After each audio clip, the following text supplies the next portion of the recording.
Convido a igreja a abrir suas Bíblias lá no Antigo Testamento, 2 Crônicas, no seu 7º capítulo. Mesmo sentados, vamos ouvir atentamente aquilo que a palavra nos diz, a partir do verso 11, 2 Crônicas, fica depois de 1 Crônicas. 2 Crônicas, capítulo 7, a partir do verso 11, diz assim a palavra do Senhor, a aliança do Senhor com Salomão. Assim Salomão acabou a casa do Senhor e a casa do rei. Tudo quanto Salomão intentou fazer na casa do Senhor e na sua casa, prosperadamente o efetuou. De noite apareceu o Senhor a Salomão e lhe disse: ouvi a tua oração e escolhi para mim este lugar, para a casa do sacrifício. Se eu cerrar os céus de modo que não haja chuva, ou se ordenar aos gafanhotos que consumam a terra, ou se enviar a peste entre o meu povo, se o meu povo, que se chama pelo meu nome, se humilhar e orar e me buscar e se converter dos seus maus caminhos, então eu ouvirei dos céus, perdoarei os seus pecados e sararei a sua terra. Estarão abertos os meus olhos e atentos os meus ouvidos à oração que se fizer neste lugar, porque escolhi e santifiquei esta casa, para que nela esteja o meu nome perpetuamente. Nela estarão fixos os meus olhos e meu coração todos os dias. Quanto a ti, se andares diante de mim, como andou Davi teu pai, e fizeres segundo tudo o que te ordenei, e guardares os meus estatutos e os meus juízos, também confirmarei o trono do teu reino, segundo a aliança que fiz com Davi teu pai, dizendo: não te faltará sucessor que domine em Israel. Porém, se vos desviardes e deixardes os meus estatutos e os meus mandamentos, que vos prescrevi, e fordes e servirdes a outros deuses e os adorardes, então vos arrancarei da minha presença, da minha terra, que vos dei, e esta casa que santifiquei ao meu nome, lançarei longe da minha presença, e a tornarei em provérbio e motejo entre todos os povos. Desta casa agora, tão exaltada pelo todo aquele que por ela passar, pasmará e dirá: por que procedeu o Senhor assim para com esta terra e esta casa? Responder-se-lhe-á: porque deixaram o Senhor, o Deus de seus pais, que os tirou da terra do Egito, e se apegaram a outros deuses, e os adoraram e os serviram. Por isso, trouxe sobre eles todo este mal. Até aqui. Oremos. Paizinho, nós queremos te agradecer, porque o Senhor mais uma vez nos reuniu em teu santuário, na tua casa de oração, nesse templo elegido para a honra e glória do teu nome, Senhor, para que possamos nesta hora, Senhor Deus, depois de já termos louvado o teu nome, agora sermos edificados pela tua palavra, que já nos instiga, nos fala, nos enche o coração e alma. Que o teu hálito venha sobre nós, a tua graça nos envolva, de tal maneira que possamos compreender a tua santa vontade, e que a nossa procedência, a nossa vida seja transformada, para vivermos segundo a tua vontade, que é boa, perfeita e agradável. Abençoa-nos como igreja, é a nossa oração, é a nossa súplica, no teu nome, Jesus, nosso Salvador. Amém. Amada igreja, nós estamos vivendo um tempo especial no nosso calendário, chamado Domingo de Ramos. A gente fica um pouco assim, meio até constrangido, porque Domingo de Ramos parece que é uma coisa muito ligada ao catolicismo romano, mas não é. É algo ligado à tradição da igreja, porque nós temos isso evidenciado nos evangelhos. Nós não temos a mesma prática dos católicos romanos, mas nós sabemos que hoje podemos pensar e celebrar que hoje é o domingo que antecede a Páscoa. E Jesus entrou em Jerusalém, e lá ele foi recebido com ovacionamento, com glórias, hosanas, hosana ao que vem em nome do Senhor. Mas não foram por todos, por alguma multidão, mas não por todos. Mas nós sabemos, e aí entra a minha reticência nesse momento, que parece que foi uma louvação, uma glorificação falsa, hipócrita. Estavam recebendo um Deus, o Senhor, o Messias, mas não muito recebendo com o coração aberto, sabendo quem Ele era de fato, o que Ele viera a fazer. Então aqui já externo um pouco a minha reticência com relação a esse domingo de Ramos, porque parece que o povo recebeu Jesus sim, mas para fazer a vontade dele, do povo, para que o povo fosse só abençoado aquilo diante das suas expectativas. E aí viram que não era bem assim, aí vamos crucificar esse Cristo, que aconteceu depois em seguida. Então, eu não tenho assim aquela coisa assim, não, temos que celebrar com o domingo de Ramos e vamos encher a casa de Deus com as folhagens. Nós lemos aqui que ele veio para o que era seu, mas os seus não receberam. Vamos ler, Evangelho de João, capítulo 1.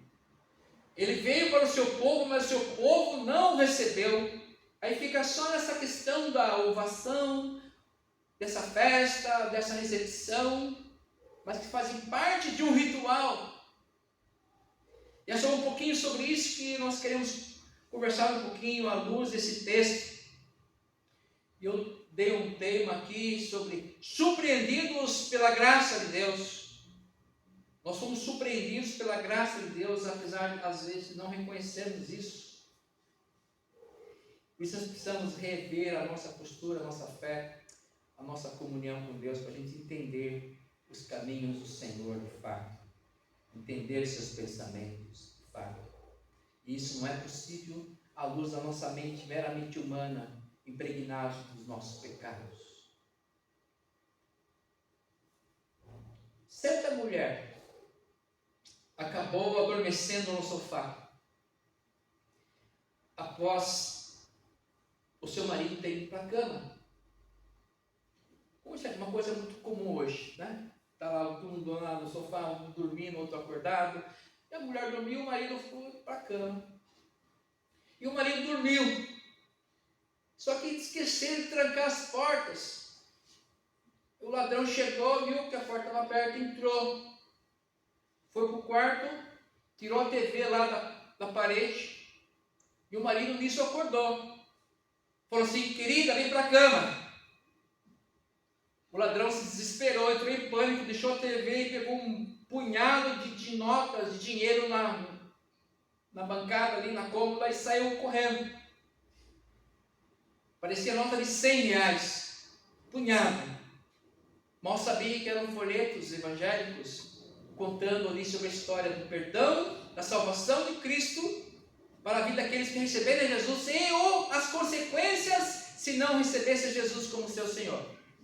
Esse era o folheto, uma nota de R$100, claro, falsa. Ele pegou aquele monte e saiu correndo, achou que pelo menos isso eu vou levar. E levou uma boa mensagem do Evangelho para a vida dele. Era um presente para ele, na verdade. Ele foi lá para assaltar, mas para a gente entender que Deus tem oferecido para nós um presente, que é a salvação, que é a sua graça, que é a sua presença, transformação de vida. A função do Evangelho é o quê? Fazer com que a humanidade reconheça o quê? Os seus pecados. Ele veio convencer a humanidade de seus pecados. Se nós fôssemos traduzir o Evangelho, em poucas palavras, seria: Jesus Cristo, o Filho do Deus vivo, veio para convencer o homem e a mulher de seus pecados, dar-lhe o perdão e a salvação. 3 coisas, um bom sermão presbiteriano, né? Convencer a humanidade de seus pecados, dar o perdão e a salvação. Essa é a graça que deve nos surpreender. Um Deus que se portou com isso, com as nossas mazelas, com a nossa perdição, e Ele quis mudar essa história, nos dar a salvação. E vem e nos surpreende com a graça e nós não entendemos muito bem. Aí ficamos muitas vezes só lá na festa dos ramos e dos ramos. Ora vem, Senhor Jesus, ora vem, mas de fato só movimento, só ação sem efetividade espiritual, sem efetividade da vontade do coração, só ritual. Queridos, o contexto desse texto que nós lemos em 2 Crônicas, capítulo 7, o templo do Senhor está pronto, o templo construído por Salomão, primeira construção do templo. O templo foi construído e o Senhor já tinha se manifestado, já estava se manifestando no templo, com sua presença, com sua glória. É só nós olharmos no comecinho do capítulo 7, esse que nós lemos a partir do versículo 11, está lá nos primeiros versículos. Tendo Salomão acabado de orar, desceu fogo do céu e consumiu o holocausto e os sacrifícios, e a glória do Senhor encheu a casa. E aí o texto prossegue, vai falar aqui a partir do versículo 4, da conclusão da solenidade. Mas o que fica muito na nossa mente aqui, bem evidente, é que o Senhor já se manifestava no templo que foi construído. O templo que foi erigido, que Davi quis construir, o pai de Salomão quis construir, mas o Senhor falou, não, você não. O Senhor se manifestava na glória, na sua glória no templo. O Senhor fez aqui no texto que nós lemos, uma aliança com Salomão. Esse foi o texto que nós lemos, foi uma aliança que estabeleceu o Senhor com Salomão. E o Senhor aqui deixou bem claro algumas coisas. Isso fica evidente aqui e traz para a nossa reflexão hoje que nós devemos ter isso na nossa mente e na nossa ação constantemente. Aquilo que o Senhor falou para Salomão e disse para ele lá no verso 12: ouvi a tua oração e escolhi para mim este lugar, para a casa do sacrifício. Ou seja, isso aqui já me deixa um pouquinho assim, ou seja, para o Senhor não há importância no meu templo. Eu ouvi sua oração, eu escolhi essa casa para que você possa fazer seu sacrifício, ou seja, ele poderia aceitar qualquer outro lugar. Então a questão aqui não é o templo. Nós às vezes erigimos as coisas, achamos que isso é sagrado, isso é santo. O Senhor não está preocupado com isso. Ele deixa bem claro desde sempre, falou isso para Davi: eu não habito em templo feito por mãos de homem. E ele deixa bem claro: eu ouvi a tua oração e escolhi para mim esse lugar. Ou seja, parece que tinha outros lugares que o Senhor podia escolher, mas eu escolhi esse. Porque houve planejamento, houve devoção, houve entrega, houve colaboração. De Davi, da sua maior parte da sua fortuna e riqueza foi para a construção desse templo, e ele chama os seus principais, as pessoas mais ricas, também convida eles: olha, vamos participar da construção desse templo, vamos lá, nos ajude, para que o Senhor possa se manifestar e nos abençoar aqui neste lugar. Fantástico. Ele buscou ajuda e conseguiu. E Salomão conseguiu concluir essa obra. E antes disso houve muitas celebrações. Houve muitas festas. Por vários dias. É só nós olharmos aqui a partir do verso 4 até o verso 10. Aqui são as celebrações, muitas festas e o povo celebrava. E o povo ficou muito feliz. Olha no verso 10. No 23º dia do 7º mês, o rei despediu o povo para que as suas tendas. Ficaram muitos dias, não era que nem as nossas festas de um dia só, algumas horas, que já ficamos cansados. Eram muitas festas, muitos dias, e eles todos se foram alegres e de coração contente por causa do bem que o Senhor fizera a Davi, Salomão e a Israel, seu povo. Muitos dias de festa. Era um povo assim que gostava de muita festa, né? Às vezes um dia de festa já é muito para a gente, né? Algumas horinhas, e o povo, festa. Ficaram felizes, o povo ficou feliz, foi embora feliz, satisfeito. Fica evidente que o povo de Deus parece que sempre é o mesmo. Sempre ele busca, sempre aquilo que lhe dá prazer. Traz contentamento, aquilo que acalenta o seu coração, principalmente se está ligado à vida espiritual, religiosa, devocional, cultica.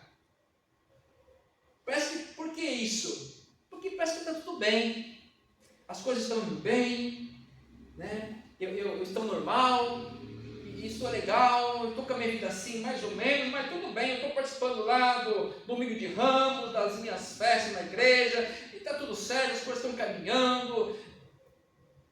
É a vida do povo. O povo feliz por as festas. Parece que o povo de Deus é sempre o mesmo. Fazem as mesmas coisas, querem as mesmas coisas, esperam as mesmas coisas, cobram as mesmas coisas, olham para o Senhor do mesmo jeito. E o povo está feliz, foram para casa feliz, e tal, suas casas, estava tudo normal. E a vida segue. A tragédia está lá, mas está longe. O povo de Deus está aqui abençoado, tudo bom. E é assim que importa. Esse era o contexto do texto. Nós precisamos, em segundo lugar, entender também que Deus não muda. O povo não muda, sempre quer as mesmas coisas, espera as mesmas coisas, faz as mesmas festas, está tudo certo, mas precisamos entender que Deus também não muda. E nós, o povo, precisamos mudar. Acho que também por isso que Deus nunca se importou muito com a construção do templo, do lugar. Ele privilegia outro tipo de relacionamento. Qual tipo de relacionamento o Senhor privilegia? O vivo, o verdadeiro.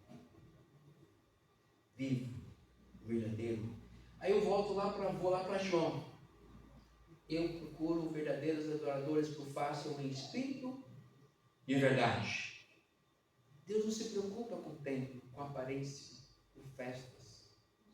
Ele quer o nosso coração no seu altar, de fato. Ele quer que nós honremos o seu coração, a sua graça, o seu desprendimento. Ele quer que nós honremos os nossos chamados, os nossos ministérios. E se nós não queremos honrar os nossos ministérios, podemos recusar sim, mas recuse e abandone. Não faça as coisas de qualquer jeito. Faça o seu melhor de coração, porque Deus, Ele não quer habitar só no templo aqui, Ele quer habitar no nosso coração, Ele quer uma relação de intimidade, uma relação de verdadeiro servo e serva, uma relação de coração, de proximidade, de comunhão plena. Podemos ficar pensando apenas nas relações culticas, nos proformes, no superficial. Ele quer que nós, de fato, nos integremos à sua vontade e sejamos surpreendidos todos os dias com sua graça, com seu abraço, com seu amor, com seu cuidado conosco. Mas, ó, de fato, recebamos os nossos ministérios e o cumpramos na íntegra, com toda a nossa força, com o nosso querer, aquilo que Ele tem nos dado, façamos o melhor, porque eu não abrigo em templos feitos de mão de obra, eu quero habitar no seu coração e quero ver uma vida transformada. Precisamos então pensar que Deus não muda, o povo também não tem mudado, não tem. Eu falo assim, eu estou por aqui com as suas reuniões solenes, eu não aguento mais as suas posturas lá em Amós 5, 21 a 27, eu odeio, detesto as suas religiões, as suas festas, não aguento mais essas reuniões. Nós precisamos acordar e olhar para o Senhor, precisamos acordar e adorar ao Senhor, precisamos acordar e nos converter. Precisamos olhar somente para o Senhor, não só as suas mãos, mas com o coração dele, e entendermos aquilo que satisfaz o coração dele. Às vezes ficamos esperando só as bênçãos de Deus, só reclamando que as coisas não estão muito certas, não estão muito bem, não estão muito boas, e ficamos só esperando aquilo que vem das mãos do Senhor. Precisamos mudar essa nossa forma de nos relacionarmos com o Senhor, porque nós somos um povo, às vezes, que só apenas está feliz porque saímos das festas. E é por isso que eu vou entender depois o versículo 14. Se o meu povo, se, conjunção condicional, se o meu povo que se chama pelo meu nome, se humilhar, e orar, e buscar, e se converter dos seus maus caminhos, ele está falando isso para o povo dele, não é para os incrédulos, não é porque estão perdidos nas religiões filosóficas, em muitas religiões afro, não é para aqueles que estão perdidos no espiritismo, não, falando para o povo dele, que adoram a festa, estão indo para casa felizinho, porque é muita festa, olha que tempo bonito, olha só o Senhor falando, não estou nem aí, eu escolhi os sacrifícios aqui nessa casa. Mas eu quero que vocês orem e busquem, se convertam dos seus maus caminhos. E se isso acontecer, eu ouvirei dos céus, perdoarei os seus pecados e sararei a sua terra. Estarão abertos os meus olhos e atentos os meus ouvidos à oração que se fizer nesse lugar. Ou seja, não adianta nada eu orar, se eu não tenho os meus pecados perdoados. Eu tenho que me santificar, me humilhar na presença do Deus vivo. Eu tenho que converter o meu caminho, metanoia, transformação de mente e de atitude. Tem que haver conversão completa. Conversão, eu estou indo aqui, eu mudei, vou para cá agora, eu saí desse caminho. É transformação completa. Metanoia. Conversão. E nós temos, olhando aqui, todo esse transcorrer do texto, que Deus está aqui avisando, já está profetizando no que ia dar o exílio babilônico. E se vocês deixarem de me adorar e servir outros deuses, eu vou arrancar vocês dessa terra, eu vou arrancar vocês desse santuário, eu vou arrancar vocês e mandar vocês para outros lugares.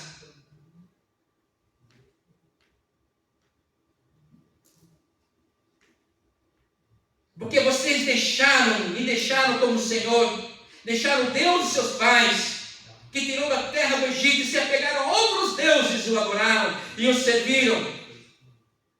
O Senhor aqui já fala assim, olha, eu escolhi esse lugar, viu Salomão, olha, por amor do seu pai, cuidado.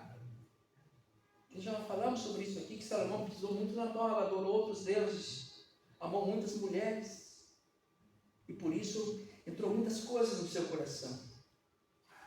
Temos que tomar cuidado com aquilo que entra no nosso coração, aquilo que nós temos acessado das nossas redes sociais, aquilo que faz parte dos nossos problemas pessoais. E essa pequena partícula aqui da nossa língua, se o meu povo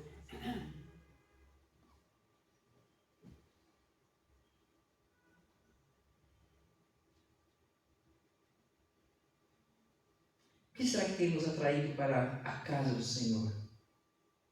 O que será que tem nos atraído para termos essa comunhão com o Senhor? São as festas?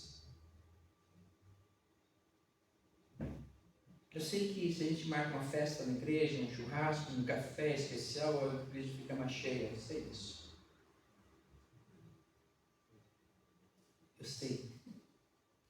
Que tem gente que foi embora da igreja, inclusive, porque ouviu de alguém uma verdade. Ah, você vem, é porque tem festa hoje, você veio, né? Tem coisas que a gente precisa dizer também. Aí a pessoa apareceu uma na igreja. Foi uma verdade, eu vi uma verdade, mas a gente não gosta muito de verdade, Ruth. A gente não gosta muito, porque a verdade liberta. É para nos chocar às vezes, sim, para nos fazer mudar o que de postura, deixarmos o orgulho de lado e entendemos aquela como uma palavra de Deus também, que vem sobre nós. Mas nós não recebemos muitas vezes a palavra de qualquer pessoa, mesmo que ela seja de Deus. Porque, importante é o que eu penso. Terceiro lugar, se somos povo de Deus, nós chamamos o nome do Senhor, adoramos verdadeiramente o Senhor, nos humilhamos, somos humildes. Se somos o povo de Deus, nós buscamos e não nos acomodamos, nós nos convertemos. Há uma transformação de vida, de pensamento, de atitude. Nós mudamos os rumos. Nossos caminhos mudam. Se nós somos o povo de Deus e assim procedemos, aí Ele vem e nos perdoa, nos sara e nos ouve. Eu perdoarei os seus pecados, sararei a sua terra, e os meus ouvidos atentos, os meus olhos atentos à sua oração, a oração que você fizer. Então, viu com tantas coisas, quanta coisa maravilhosa o Senhor tem para nós, mas que pode mudar só com uma partícula, só com essa conjunção se.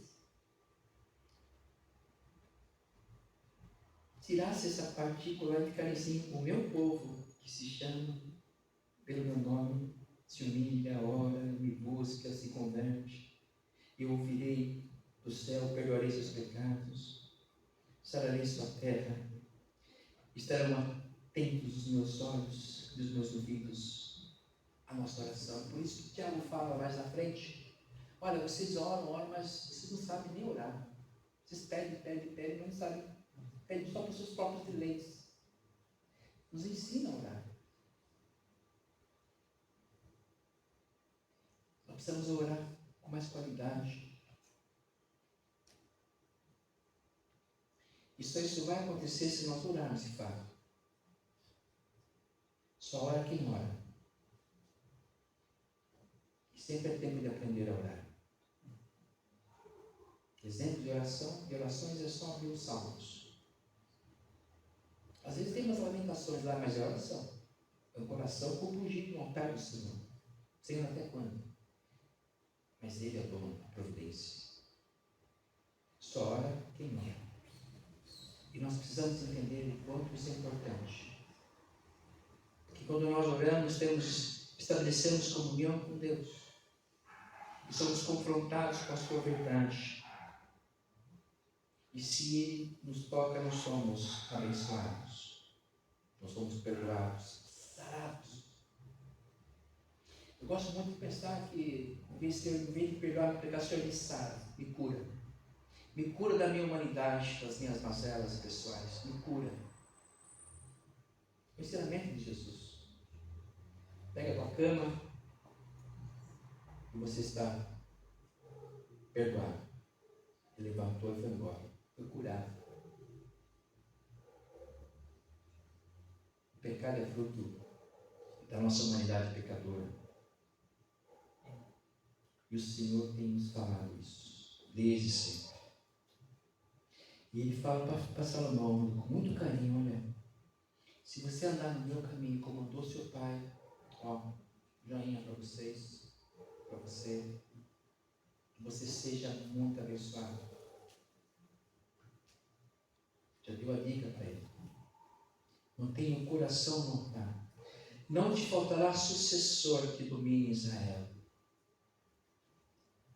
Porém, se vós vos desviardes e deixardes os meus estatutos, os meus mandamentos, que eu prescrevi, e fordes, e servirdes a outros deuses, e os adorardes, então eu arrancarei da minha terra, que vos dei, a esta casa que santifiquei ao meu nome, e lançarei longe da minha presença.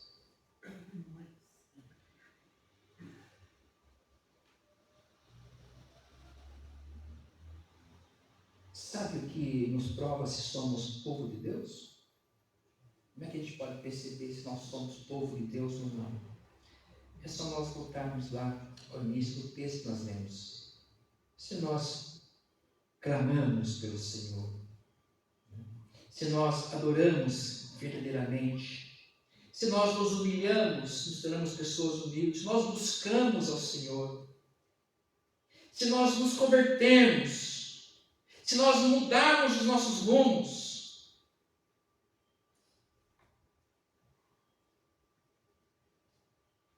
são 6 coisas. Ele que chama pelo meu nome, que se humilha, que busca o Senhor, que se converte, muda os rumos, que há uma transformação de vida e de caminhada. Muitos têm deixado o Senhor. Muitos têm deixado os caminhos do Senhor. Mas Ele continua nos surpreendendo com sua graça. Ele continua dizendo: olha, eu escolhi este lugar para se manifestar. Eu escolhi este lugar. Eu escolhi esse lugar. Ouvi a tua oração e escolhi para mim este lugar, para a casa do sacrifício. O Senhor continua nos surpreendendo com sua graça. Ele entrou em Jerusalém para o domingo de Ramos, sabendo o que ia acontecer com ele. Mas ele entrou porque ele olhou para mim e para você e falou assim: eu quero salvar você. Eu vou entrar aqui e vou vencer a morte para você. Então essa festa tem muitas coisas para nós analisarmos, festejarmos sim, porque foi Deus que nos surpreendeu com sua graça e venceu a morte,